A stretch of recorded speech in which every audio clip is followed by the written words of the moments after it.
All right, we're gonna be exposing Tana Mongeau and the time that I met her and how everything went down and how I feel like I missed out on something. If I were to go back, I would have did it totally differently. This is Rich Lux. Hold on, let me get my crown, guys. I do want to show you something, guys. First of all, dissecting Tana, right? I think that if Tana Mongeau, because I have a conspiracy about her. I think if she was to be a Louis Vuitton bag with the Labubu, it would be this one. I think she would have this one like that. Like this gives me the Tana vibes, right? Or no, am I tripping? That's my opinion. This is the one I have currently with this Labubu on it. It's just so cute. So if you love Labubu as much as I do, I'll link it down below in the YouTube shop. I love them so much. All right. So I met Tana at the H3 show and it was super fun. And I always remember that moment when I went on stage and accepted my award and I was the alleged queen. Bounce that ass, bounce that ass. Oh, okay. So anyways, let me just say this. I was in my dressing room and Tana had her dressing room across from me. And I saw her go in there. So I could hear like people moving around. I was so scared to even leave my dressing room. Like it was my first time doing something like that. And so I was just like in my dressing room alone, scrolling through TikToks, like being a loser or whatever. And then like I heard commotion. So I looked through the little peep thing, I think, and there was Tana. No, it wasn't the people. Either there was that or I had crack open the door. But anyways, so I saw her go, I was like, oh my gosh, Tana Mongeau, that's so crazy. Right? I don't know much about her, like just aside from her YouTube and like a few dramas. But like I'm not invested in like the Blue Page and like, you know, some of the other stuff like that. Apparently she dated Mac Miller or they were talking. She was talking to Mac Miller or something like that. I remember that. So anyways, so I somehow got her attention and was like, Tana, come over here. And then so we were in the dressing room and we shot like a video for like, it was like Instagram, like a quick Instagram hello. And like, that was it, right? And I remember I just felt like it was a conspiracy. Like Tana walked in there with like, it looked like a black Versace dress. And she was just kind of like, hey, what's that? What's going on? What's going on? You know what I'm saying? Like, you know what I'm saying?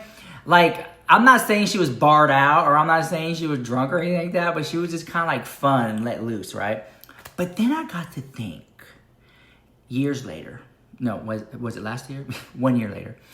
I got to thinking to myself and I was like, no, you know what? I think that, you know how like Paris Hilton, like she'll talk like a baby and that's hot. And like Paris Hilton has like this persona where she softens her voice. And you know how persona like that Paris Hilton will put on, well, she may act ditzy and dumb, but really she's really smart. And you know how like Marilyn Monroe would just, you know, hello, Mr. President. You know what I'm saying? Like all that, I think that Tana, and it just hit me. I'm like, this is my conspiracy theory. I think Tana, like when she meets people, she just acts kind of like aloof and kind of acts like, what? What are you talking about? What? Something like that, right? What is going on? Where am I? What's going on? Like that, right? I think that's just her gig. Because then when I was watching her like on stage, now that I look back at it, she was like normal. She was coherent. She was present in the moment. The jokes weren't landing. You know what I'm saying? Whatever. Like it was like a thing, right? I liked it. So now I'm thinking like, oh, and you know what I regret though? I regret like not saying, oh my God, since I have you here, please can we do like a quick like 1 minute video for my TikTok or can we do something fun for like a YouTube video real quick, like just shooting the breeze, you know what I'm saying? All I need is like a minute, you know, or something like that, you know? And I'm sure she was so nice. Because people are going to say, oh, was she nice? Yes, Tana was nice. She was beautiful. She smelled like Miss Dior. It was cute. Like good vibes, right? She was, you could tell she was there for a good time, not a long time. You know what I'm saying? She's like, I got booked for this chicken-ish gig. I'm here. What's up? Right? It was great vibes. So all that to say this, I just regret, and I don't regret many things in life. I really don't. I just regret not filming a TikTok or a YouTube short or a YouTube video real quick. You know, like touching up her makeup or something. Because you know when like you've been in makeup for a while and then that oil start pushing through, so you just need like a quick setting powder to just like Okay, so we're in the dressing room, and I was thinking, like, I could have, got like one of my little disposable sponges, and then just like tap, tap, tap, and then, touched her up. Her makeup was great. A quick touch up while, I recorded a video, and I was like, I regret doing that. Honored guest. He is the winner of the 2023 Soundbite Olympics. It's Rich Lux. Bring out the queen. Yes. With an entourage.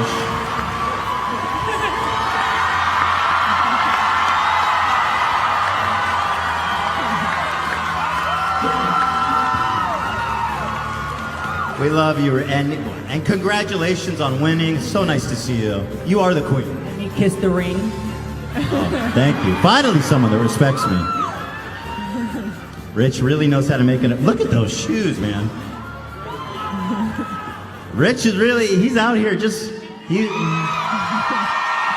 is yours, my friend. I love those shoes.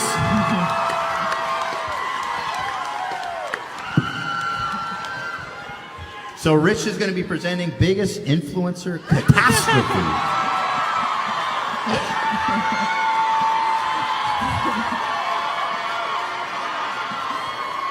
Rich is the queen.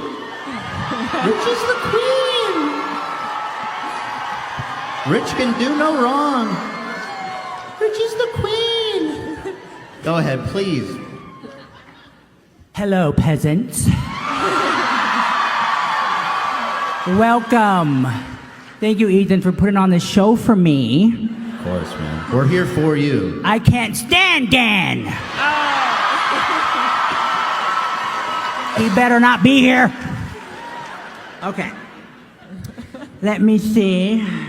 Best YouTuber, Rich Lux. Okay. So we got to roll the video. Best TikToker, Rich Lux. Okay. Here we go. Here we go. This better be a check. Biggest Influencer Catastrophe. Roll it.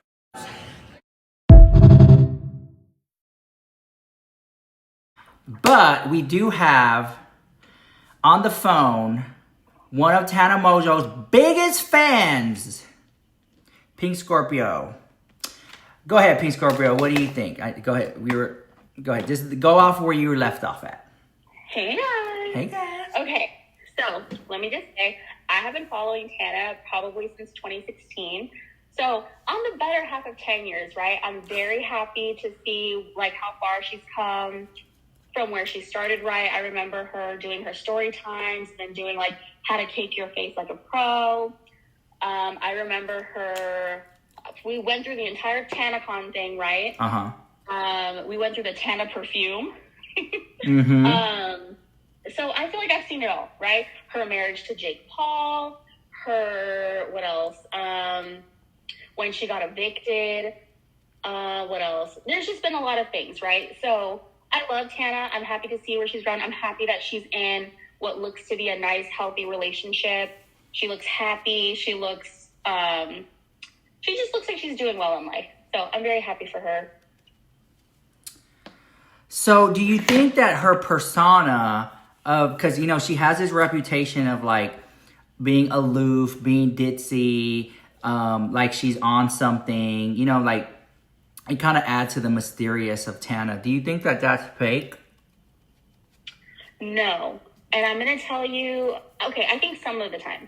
So I do think that she has had some substance. I don't want to say issues, but I do think that that's like just part of her. She has always been very open about the type of childhood that she had, that her parents never took her to the dentist, that, her mom was jealous of her, like things like in that nature, right? And I remember even like she had like a little kind of like a stalker moment. I don't know 1,000% like all the details of it, but I do remember her saying that he went to jail. He's more recently like gotten out, or he was about to get out, something along those lines. So I do think that she has had a lot of trauma and a lot of issues that she's worked through. Mm-hmm. She does seem like pretty healed right now, but I do think that... Yeah, I agree. Yeah, I do think that maybe that was in the past, but like this version of Tana, I see her more as like the healed version. So I think like from 20 to 25, actually, how old is she? Do you know? I can find out right now. because you know the internet never lies. Let me find out. Of course. Tana. Okay, 25. How old is Tana? Let me show you what I pulled up.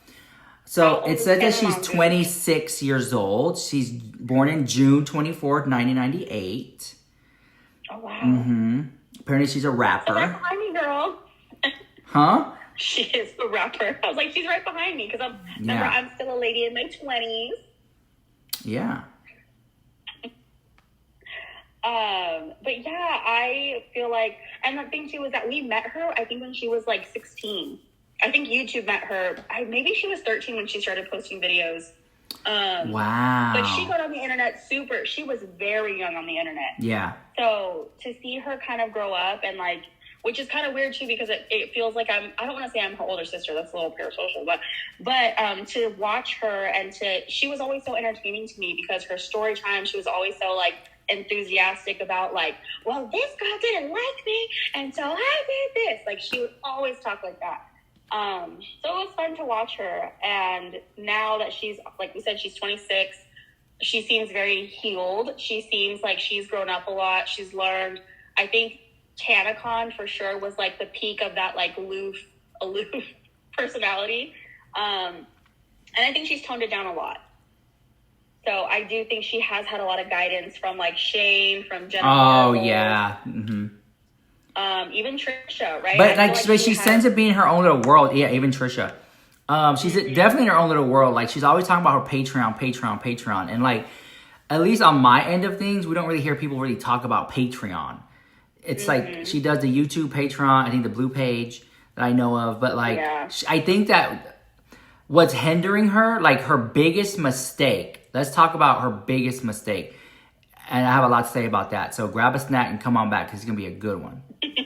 All right, guys. So let me tell you what I think really hindered the backlash. Not backlash, but like it's stopping her growth, right? So most people are going to come off the bat, and this is not what I'm doing here. But most people would say TanaCon. She's too close to Shane Dawson. She's too close to Jeffree Star. She's too close to Trisha Paytas. No. I think that her biggest fail is not the content cop, and some people don't even know about that. Remember, there was a guy named iDubbbz that went to her.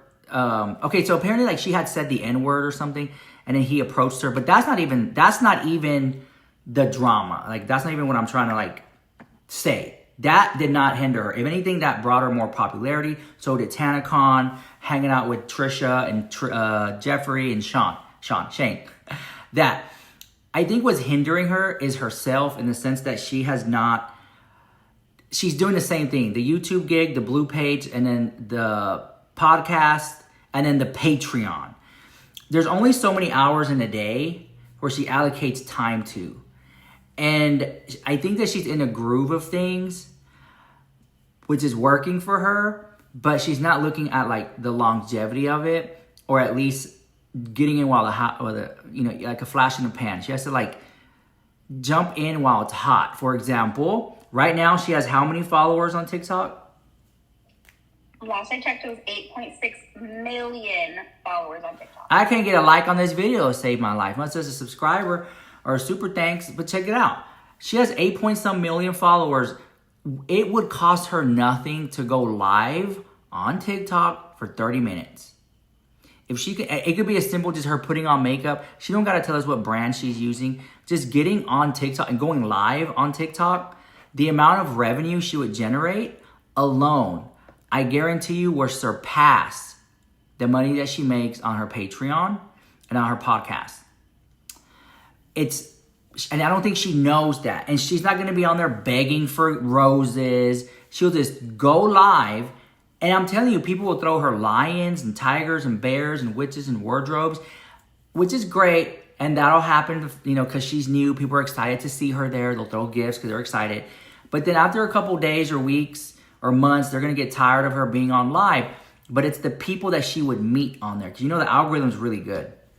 It's the people that she would meet on there that I think would really explode her career, and that she would get even more brand deals. She's missing a whole other section of the internet that is alive and thriving in a really high engagement on TikTok.